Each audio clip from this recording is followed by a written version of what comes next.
Okay, so I've got this really crazy friend who lives in Savannah, Georgia. And I was over at his house the other day, and we were going through his Christmas decorations.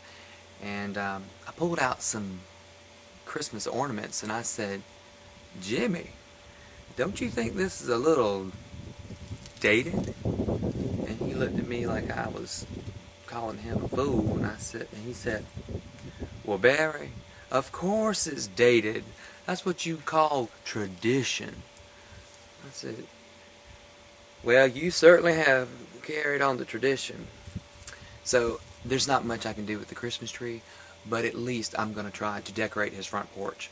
So I'm at my parents' house right now, and I'm going to make some vine wreaths with the muscadine vines that grow in their backyard.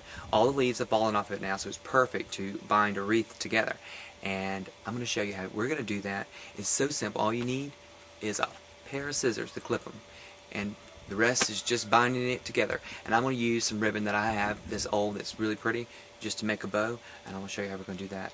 It shouldn't take 30 minutes, so this would be a really great project, especially if you live out in the country, or if you have some vines that, you know, growing off the side of the house, or, you know, there's plenty of kudzu vines growing around in Georgia. You can make a wreath out of kudzu vines. I've done that before. So anything like that. Just make sure whatever you are going to use for like the wreath, that it doesn't give you a rash, because we don't want to be making no poison ivy. I've already got our materials. I've clipped just a handful. That's going to be like the thickness of the wreath. It's even got grapes still on it. And it doesn't matter what length, because remember, you just twisting it together, and I'll show you how we're going to do that. And of course, our ribbon is a lovely ribbon that I've had, and some wire just to tie the ribbon into that. First, I always take the little end, and then I just twist it like so, because in nature, that's what vines do anyway. So it's just basically replicating nature. I like to leave a few leaves on it. When they dry up, it'd be really cute, depending on what you do. Just twist, and then you add another one, and you just keep layering on top of that little split. Use the other end. Okay, so I'm getting just enough to get started so we can make our ring, and that's pretty much a really good starting point to get our ring. And depending on how big you want your wreath to be is how long you make this band, this first band. So I'm going to make it just a little bit longer, because I want it just about at least a foot in diameter. Now, again, if you don't have a grapevine growing in your backyard, especially if you're in Georgia, you might have kudzu.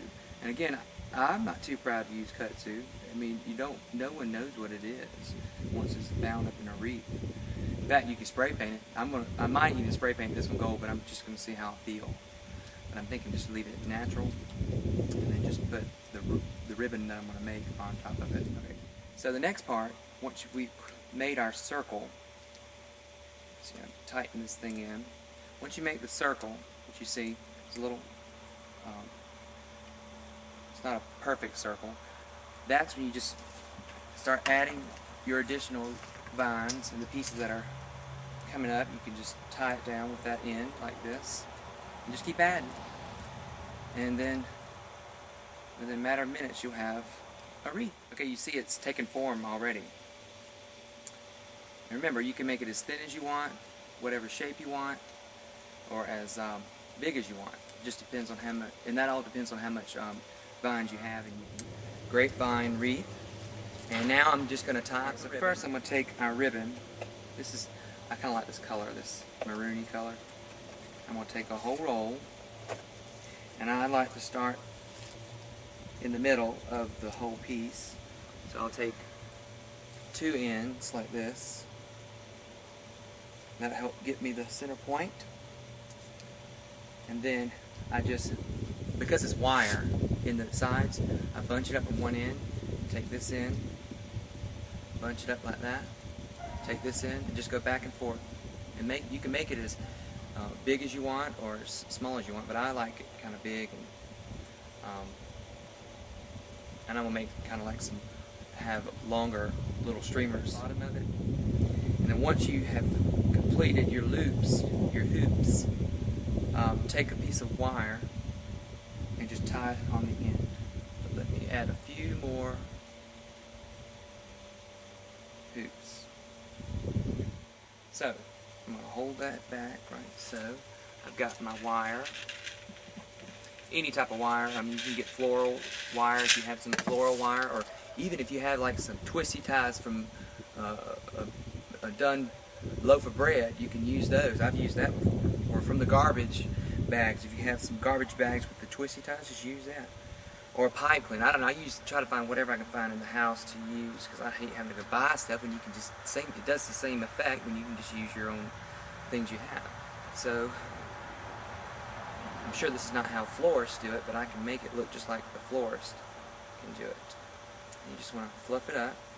And since we've got excess wire back here, I'm going to tie this right here on the end. Of course, we have a bunch of pine trees in our backyard, and I found some really great pine needles, and I clip a few pieces of that, and I'm just going to stick that right into the grapevine. A few pieces. Give it a little spray at the bottom. I brought maybe too much, but we'll see.